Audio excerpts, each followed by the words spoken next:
안쪽을 모두 은색 반사지로 덮었고 작은 선풍기와 조명 시설도 설치했습니다. 안엔 화분이 하나 놓여 있습니다. 한 대마 판매업자의 이른바 대마 재배 텐트입니다. 경찰로부터 이 사건을 넘겨받은 검찰은 이 업자의 송금 내역 등을 다시 확인해 대마를 산 사람 4명을 찾아냈습니다. 남양유업 창업주 고 홍두영 회장의 손자 40살 홍모 씨도 그중 한 명이었습니다. 필로폰 상습 투약 혐의로 처벌받았던 남양 창업주 외손녀 황하나 씨의 사촌입니다. 홍 씨는 대마를 혼자 피운 게 아니었습니다. 지난 10월 호텔 지하주차장 CCTV에 포착된 홍 씨. 승용차 안에서 대마를 팔고 나오던 길이었습니다. 효성그룹 창업주 조홍재 회장 손자인 39살 조모 씨. JB금융그룹 일가 38살 임모 씨가 홍 씨에게 대마를 사피웠습니다. 검찰은 남양 창업주 손자 홍 씨 등 7명을 구속해 기소하고 효성 창업주 손자와 JB금융 일가 등 2명은 불구속 기소했습니다. 해외에서 대마를 접한 재벌가 자제나 사업가 등이 직접 대마를 키우거나 은밀히 대마를 유통해온 겁니다. 미국 국적 가수 안모 씨는 자녀와 함께 사는 집안에서 버젓이 대마를 키우며 대마 줄기를 걸어두기도 했습니다. 대마 판매를 직업으로 삼은 한 형제는 영어 사전 모양의 소형 금고에 판매 대금을 숨겼다 압수당했습니다. 검찰은 다른 재벌가 자제 등에게도 대마가 공급됐는지 수사를 확대할 계획입니다. 남양그룹은 창업주의 손자는 맞지만 회사에서 일한 적도 지분도 없다고 밝혔고 효성그룹도 이미 계열 분리돼 사업적으로 관련 없는 사람이라며 선을 그었습니다. MBC 뉴스 신재용입니다. 지난해 9월 황하나 씨는 자신의 연인이었던 29살 오모 씨와 함께 마약 투약 혐의로 경찰 조사를 받았습니다. 황 씨는 오 씨의 오랜 친구인 또 다른 20대 남성 남모 씨 등과 자주 어울렸다는 게 지인들의 증언입니다.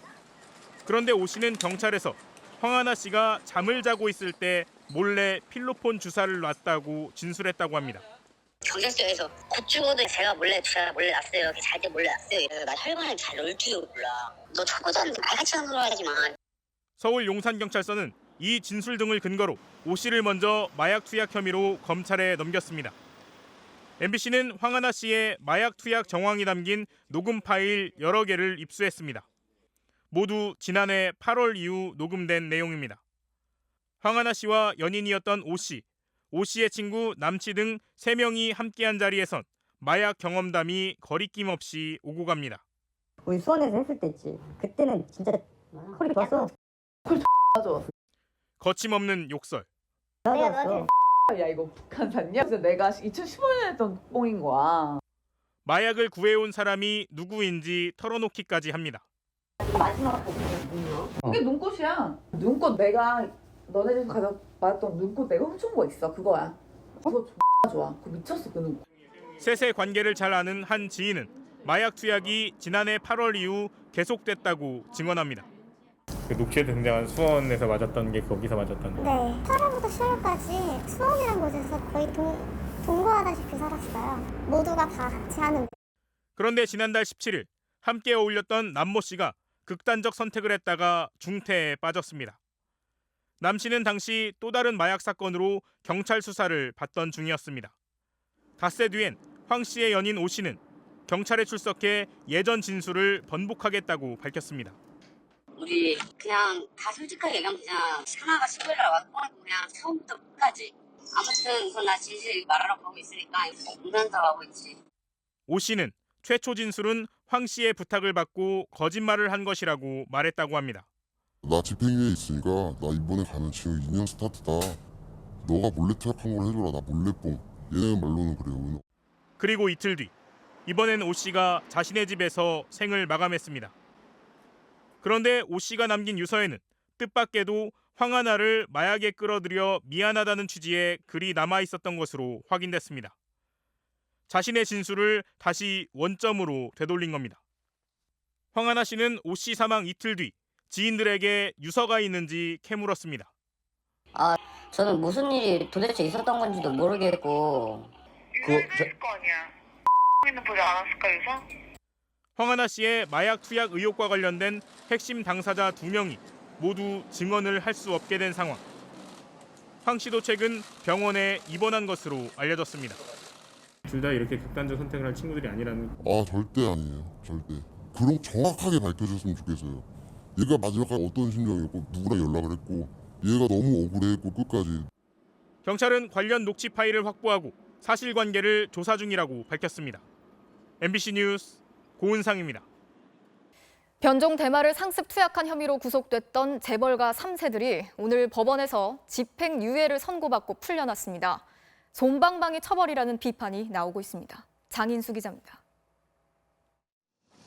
액상 대마 등을 투약한 혐의로 구속 기소됐던 SK그룹 3세 최영근 씨와 현대가 3세 정현선 씨가 집행유예를 선고받고 풀려났습니다. 검은 마스크로 얼굴을 가린 이들은 나란히 걸어 나와 집으로 돌아갔습니다. 마약이 좀 문제가 되고 있는데 어떻게 생각하시나요? 인천지방법원은 최 씨와 정 씨에게 징역 1년에 집행유예 2년을 각각 선고했습니다. 변종 대마를 상습적으로 투약했지만 잘못을 뉘우치고 있고 초범이라는 점을 참작해 집행유예를 선고했다고 재판부는 설명했습니다. 이들의 대마 투약은 규모도 크고 상습적이었습니다. 최 씨는 액상 대마 카트리지 등 2,200만 원어치의 대마 81g을 구입해 투약했고 정 씨도 서울 자택 등지에서 26차례 대마초와 액상 대마 카트리지를 투약한 사실이 드러나 구속됐습니다. 이 때문에 법원이 두 사람에 대해 너무 관대하게 판결한 것 아니냐는 비판이 나오고 있습니다. 인천지법은 마약 밀반입 혐의로 체포된 CJ그룹 이재현 회장의 장남 이선호 씨에 대해선 구속영장을 발부했습니다. 이 씨는 지난 1일 인천공항에서 액상 대마를 무더기로 밀반입하다 적발됐지만 검찰은 불구속으로 사건을 처리했습니다. 논란이 일자 이 씨가 제발로 검찰을 찾아 구속시켜달라고 요구했고 그제서야 검찰은 이 씨를 긴급 체포해 구속영장을 청구했었습니다. MBC 뉴스 장희수입니다.